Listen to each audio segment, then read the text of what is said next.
so far. To receive the entire text of the newspaper on the phone, with an hourly cost charge of $5, the telephone won't have much competition.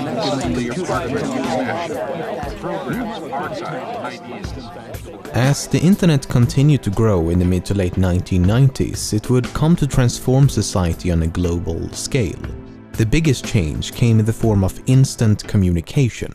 As long as you had an internet connection, you could talk to anyone on Earth, assuming of course they were also connected to the internet. And around the millennium shift, you had over 350 million connected people to choose from.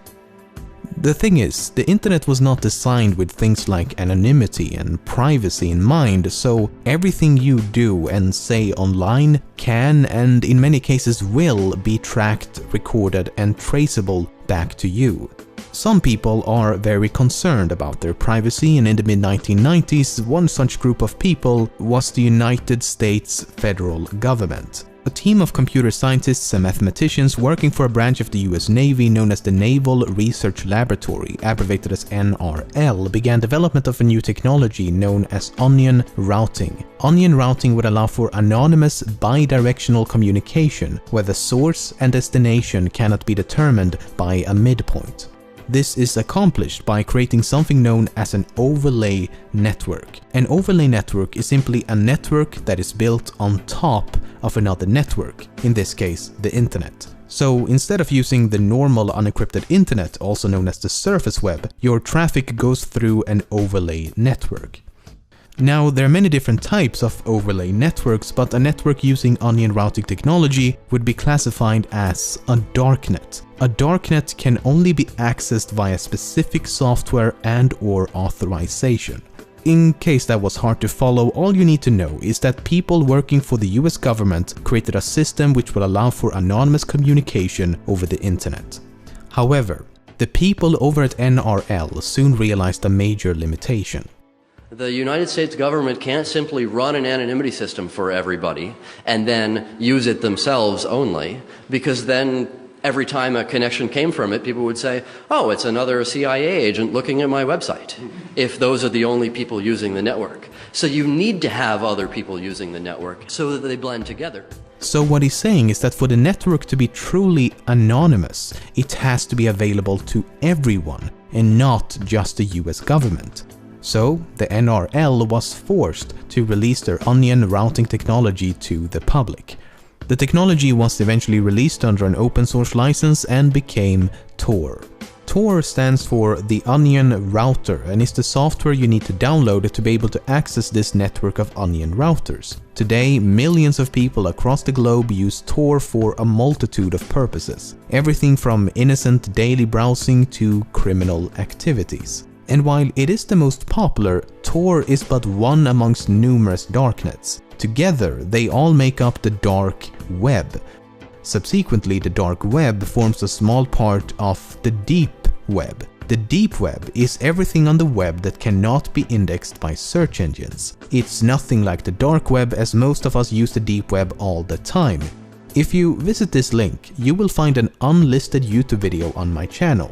This can be classified as deep web content. I know it's a bit anticlimactic, but yeah, this video exists on the deep web simply because no search engine can find it. Other examples of deep web content includes online banking, Netflix, webmail, dynamic pages, databases, and everything that's password or paywall protected.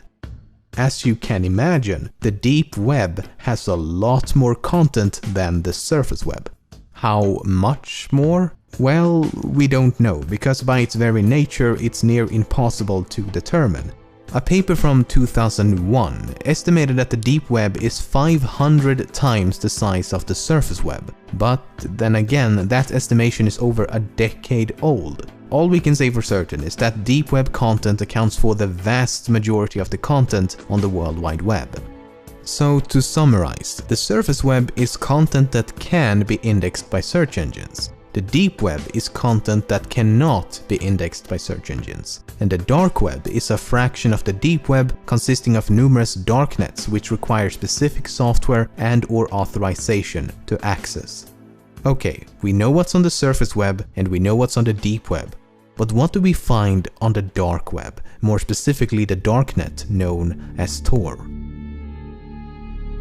As mentioned, you can use Tor for almost anything, browsing the web, checking your email, posting on forums, instant messaging, watching YouTube videos, you name it. But the dark web aspect comes in the form of hidden services. A hidden service is essentially a website that can only be accessed via Tor, and the address for a hidden service will always end in .onion. So if I attempt to access this hidden service using Google Chrome, nothing happens. It will only connect using specialized software such as the Tor browser. This is the dark web. Well, one site on the dark web. This specific site is known as the Hidden Wiki and attempts to list as many publicly known hidden services as possible. Facebook operates a hidden service, the search engine DuckDuckGo is another. But this is about as far as I will go, because there is definitely a darker side to the dark web. Anonymity attracts a vast variety of people and can be used for both licit and illicit purposes. In October of 2013, the FBI took down the online drug marketplace known as Silk Road. The website had been in operation since the beginning of 2011, with a total revenue estimated at $1.2 billion. News about the Silk Road website brought the dark web out of the dark and right into the public eye. This graph shows daily traffic over the Tor network before Silk Road was mentioned in mainstream media. This is after. Only a few months after Silk Road had been taken down, ex-administrators of the site launched Silk Road 2.0. However, in late 2014, the FBI arrested the admins and the second marketplace was taken down as well. A few hours after that, Silk Road 3.0 was launched and the seemingly endless spiral continues. And keep in mind that Silk Road was just one website among many. You can find numerous others just like it, selling every illegal drug you can imagine and more. The FBI also claimed that the owner of the Silk Road website had attempted to have 6 people killed by using deep web murder-for-hire services. While the assassinations themselves are unlikely to have occurred, these websites can definitely be found on the dark web. The problem is a lack of evidence. Anyone can set up a darknet website claiming anything for any reason, especially if there's money involved. One such website was recently hacked, and several emails by the admins would suggest the website is indeed a scam set up to make money. One message reads, "We receive orders to kill people from all over the world. However, our site is fake and we don't have any hitmen. We forward the orders to police departments where the targets are located." And in yet another email, they bluntly state, "This website is to scam criminals of their money." Then again, this supposed hack could have been faked as well, so there's no way to be absolutely certain. Unfortunately, the dark web has some much more depraved and gruesome extremes. Many websites contain various forms of sexualized torture and killing of animals, and child pornography sites are a huge problem on the dark web.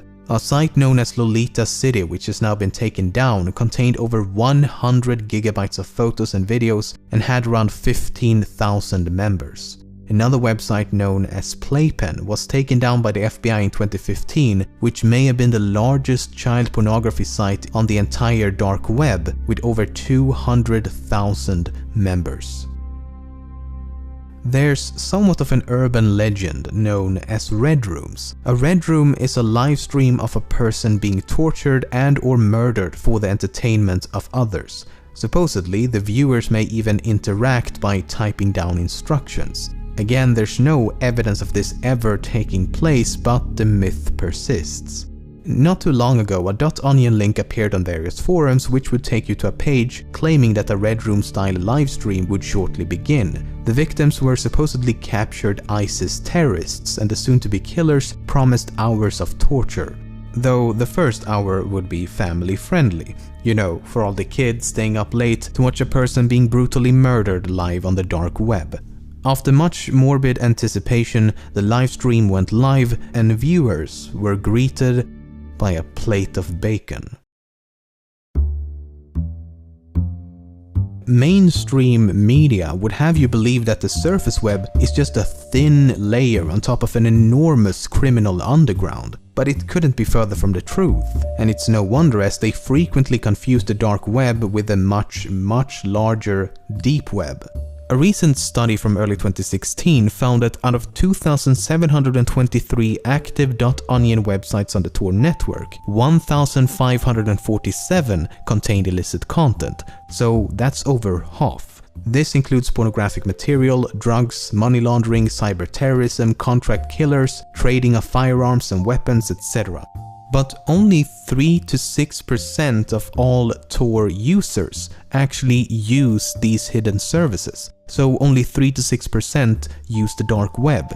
The vast majority exclusively use Tor to protect their privacy and to browse the surface web anonymously and have never visited a .onion website. So while there's no question that the dark web contains some of the most horrific content on the entire web, it's nowhere near as extensive as some make it out to be. Okay, here's a question then.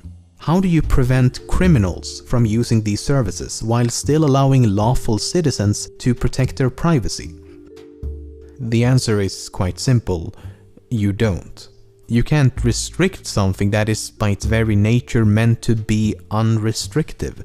That's the problem with anonymity. Anyone can do or say anything, so we have no choice but to take the good with the bad. Even if law enforcement agencies had the ability to shut the entire network down completely, they wouldn't, because the US government need Tor as much as anybody else. Remember, they created this technology, and they did not create this technology just so they could release it to the public for free.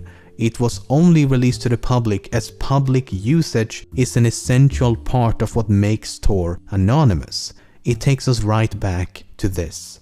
The United States government can't simply run an anonymity system for everybody and then use it themselves only, because then every time a connection came from it, people would say, oh, it's another CIA agent. Who do you think funds the Tor project? In 2007, 100% of the Tor project's funding came from the US government. In 2008, 86%. In 2009, 90%. In 2010, 94%. In 2011, 78%. In 2012, 81%. In 2013, 94%.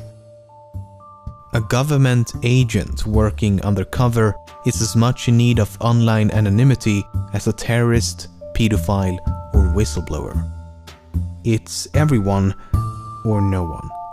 That's the unfortunate truth.